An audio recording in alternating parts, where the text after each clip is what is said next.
Selamat siang, salam sejahtera untuk kita semua. Pada kesempatan kali ini saya akan mempresentasikan materi teknik lalu lintas. Pertama-tama, kenalkan nama saya Anggalinus Sumarnoleteng, NIM 2019 520010. Kinerja lalu lintas. Yang pertama, kriteria kinerja lalu lintas dapat ditentukan berdasarkan nilai derajat kejenuhan atau kecepatan tempuh pada suatu kondisi jalan tertentu yang terkait dengan geometrik, arus lalu lintas, dan lingkungan jalan untuk kondisi existing maupun untuk kondisi desain.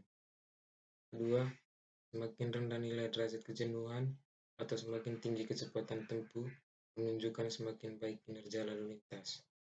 Berikut arus lalu lintas. Pertama, alat untuk memahami dan menyatakan sifat arus lalu lintas. Kedua, sekian banyak kendaraan dengan berbagai jenisnya di jalan raya saling berinteraksi satu sama lain dan mempengaruhi keseluruhan pergerakan lalu lintas atau arus lalu lintas. 3. Untuk mengevaluasi kapasitas jalan maupun merencanakan jalan baru, tinjauan diawali dengan evaluasi arus lalu lintas dan pemahamannya. Karakteristik arus lalu lintas. Pertama, parameter lalu lintas. Untuk parameter yang pertama itu volume, kuantitas pengukuran, jumlah kendaraan per satuan waktu, jumlah pejalan kaki atau sepeda per satuan waktu. Parameter lalu lintas yang kedua, kecepatan, delay, dan antrian. Kuantitas pengukuran, waktu, jarak, kecepatan, atau waktu atau jarak, tundaan, panjang antrian. Parameter lalu lintas yang ketiga, konsentrasi atau kerapatan. Kuantitas pengukuran, kendaraan per satuan panjang. Jenis fasilitas jalan. Pertama, arus tak terganggu. Jalan bebas hambatan atau jalan tol.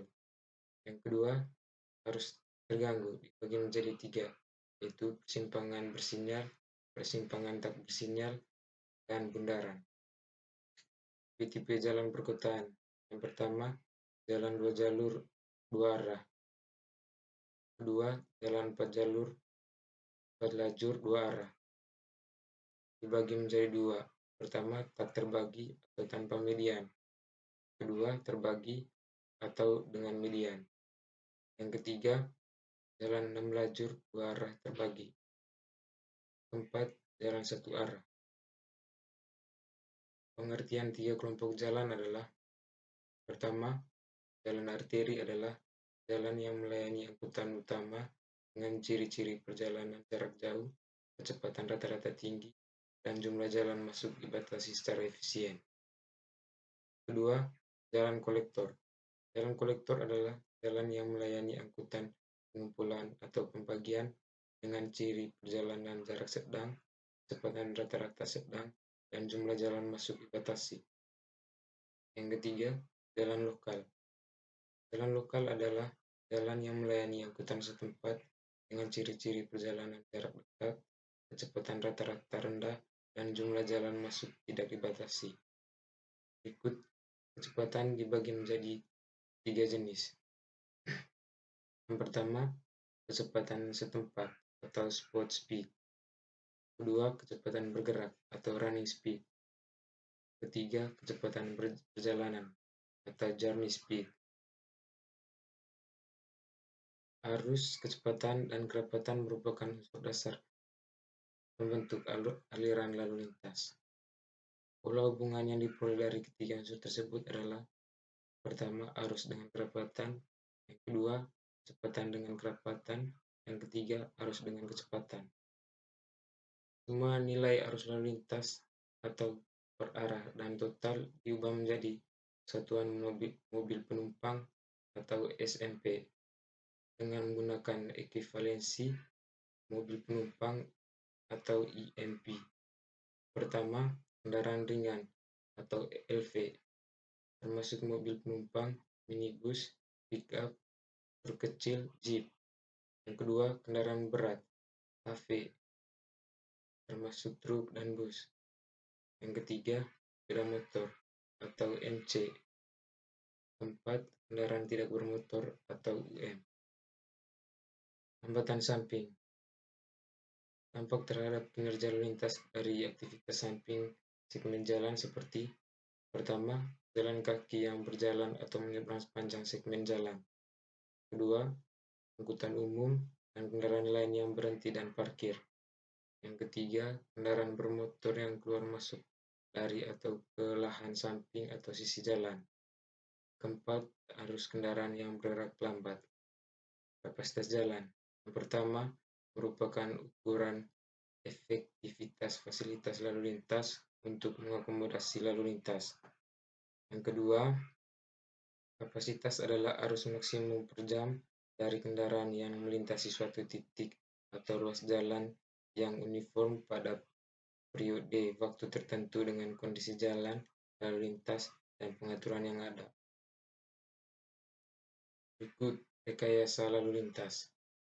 Rekayasa lalu lintas adalah rangkaian usaha dan kegiatan yang meliputi perencanaan, pengadaan, pemasangan, pengaturan, dan pemeliharaan fasilitas perlengkapan jalan dalam rangka mewujudkan, mendukung, dan memelihara keamanan, keselamatan, ketertiban, dan kelancaran lalu lintas. Berikut perencanaan transportasi meliputi: yang pertama, studi transportasi regional. Kedua, jaringan jalan, sistem transportasi. Yang ketiga, tingkatan dan distribusi lalu lintas dan dampak lingkungan. Berikut studi karakteristik lalu lintas meliputi: pertama, faktor-faktor kendaraan dan manusia. Yang kedua, volume lalu lintas, kecepatan dan kerapatan. Yang ketiga, arus lalu lintas, kapasitas jalan dan kerapatan. Yang keempat, pola perjalanan, faktor pertumbuhan, dan asal tujuan lalu lintas. Yang kelima, parkir dan terminal. Keenam, pelayanan fasilitas dan pemakaiannya. Yang ketujuh, kecelakaan lalu lintas.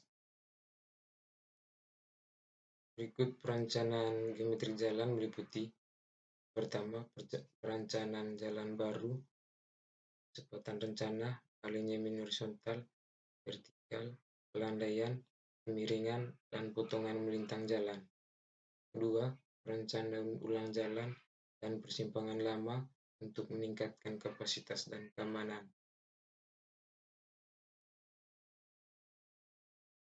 Masalah lalu lintas. Kombinasi dua atau lebih faktor yang saling mempengaruhi situasi lalu lintas meliputi: yang pertama, faktor manusia. Kedua, faktor kendaraan. Yang ketiga, faktor jalan. Yang keempat, faktor lingkungan. Arus lalu lintas. Pertama, alat untuk memahami dan menyatakan sifat arus lalu lintas. Kedua, sekian banyak kendaraan dengan berbagai jenisnya di jalan raya saling berinteraksi satu sama lain dan mempengaruhi keseluruhan pergerakan lalu lintas atau arus lalu lintas. Konsep solusi permasalahan. Pelaksanaan pemecahan masalah lalu lintas dilaksanakan dalam 3 tahap, yaitu: pertama, penyelidikan. Kedua, tindakan secepatnya. Ketiga, perencanaan akan datang. Variabel lalu lintas. Pertama, jenis arus lalu lintas. Jenis arus lalu lintas dibagi menjadi 2. Yang pertama, uninterrupted flow atau arus tidak terganggu. Yang kedua, interrupted flow atau arus terganggu. Berikut parameter arus lalu lintas. Speed atau kecepatan sama dengan V, volume, flow atau arus sama dengan Q, peak hour factor atau faktor jam sibuk sama dengan PHF, density atau kerapatan sama dengan K, headway atau sama dengan H, GAP sama dengan G, spacing S, clearance C. Kapasitas jalan merupakan ukuran efektivitas fasilitas lalu lintas untuk mengakomodasi lalu lintas. Berikut tingkat pelayanan. Tingkat pelayanan menggambarkan kualitas atau unjuk kerja pelayanan lalu lintas. Berikut karakteristik jalan. Pertama, geometrik. Geometrik dibagi menjadi 6, Pertama, tipe jalan. Kedua, lebar jalur lalu lintas. Yang ketiga, deret. Yang keempat, bahu. Yang kelima, median. Yang keenam, alinemen jalan. Dua, komposisi dan pemisahan arah. Tiga, pengaturan lalu lintas. Empat, hambatan samping. Kapasitas jalan. Yang pertama, faktor yang mempengaruhi. Pertama, faktor jalan, faktor lalu lintas, dan faktor lingkungan. Tipe-tipe perhitungan. Pertama, kecepatan arus bebas. Yang kedua, kapasitas. Yang ketiga, derajat kejenuhan. Yang keempat, kecepatan pada kondisi arus sesungguhnya. Yang kelima, arus lalu lintas yang dapat dilewatkan oleh segmen jalan tertentu dengan mempertahankan tingkat kecepatan atau derajat kejenuhan tertentu. Andalalin, serangkaian bagian kajian mengenai dampak lalu lintas dari pembangunan pusat kegiatan permukiman dan infrastruktur. Hasilnya dituangkan dalam bentuk dokumen hasil analisis dampak lalu lintas. Berikut peraturan lain yang terkait. Yang pertama, Undang-Undang Nomor 38 Tahun 2004 tentang Jalan. Peraturan Perundangan Nomor 34 Tahun 2006 tentang Jalan. Peraturan Perundangan Nomor 74 Tahun 2014 tentang Angkutan Jalan. Dan Peraturan Menteri PU Nomor 20 PRT M 2010 tentang pedoman pemanfaatan dan penggunaan bagian-bagian jalan. Berikut Peraturan Menteri PU Nomor 19 PRT M 2011 tentang persyaratan teknis jalan dan kriteria perancangan jalan teknis. Berikut Keputusan Menteri Pekerjaan Umum dan Perumahan Rakyat Nomor 290 KPTS M 2015 tentang penetapan ruas jalan menurut statusnya sebagai jalan nasional. Hubungan Andalalin terhadap AMDAL. AMDAL menurut Undang-Undang Nomor 32 Tahun 2009 tentang perlindungan dan pengelolaan lingkungan hidup, tujuan utama untuk keberlanjutan kelestarian lingkungan hidup. Andalalin, Undang-Undang Nomor 22 Tahun 2009 tentang lalu lintas dan angkutan jalan, pada pasal 99, tujuan menciptakan lalu lintas yang aman, keselamatan, tertib, dan lancar. Analisis lalu lintas dalam Andalalin. Pertama, analisis lalu lintas eksternal. Dan yang kedua, analisis titik akses. Yang ketiga, analisis lalu lintas internal. Pemodelan lalu lintas. Pertama, model Green-Shields sesuai untuk kepadatan tinggi hingga rendah.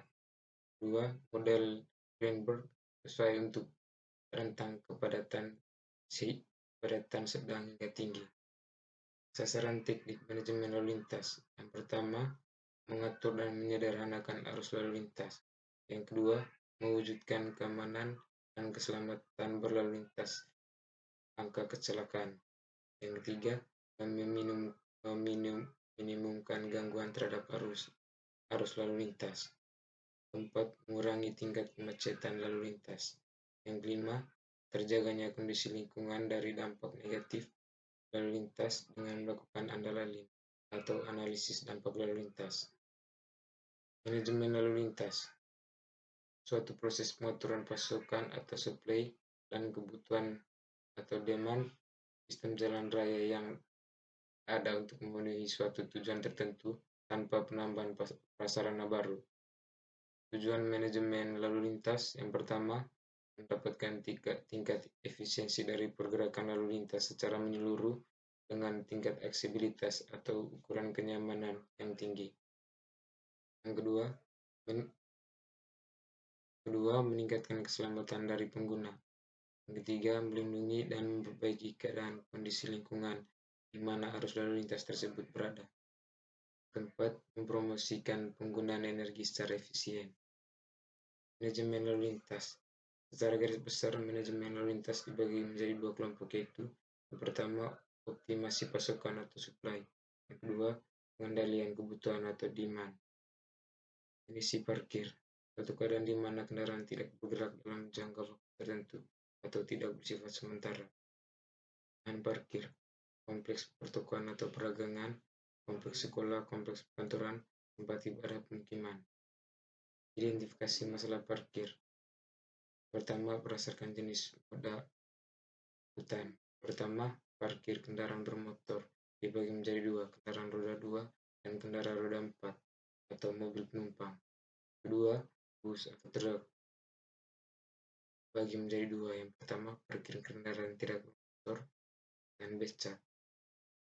Tiga, berdasarkan lokasi parkir. Parkir di badan jalan atau on-street parking. Kedua, parkir di luar badan jalan atau off-street parking. Kecelakaan lalu lintas. Kecelakaan lalu lintas adalah kejadian di mana sebuah kendaraan bermotor tabrakan dengan benda lain atau terguling dan menyebabkan kerusakan. Sekian presentasi dari saya ucapkan terima kasih.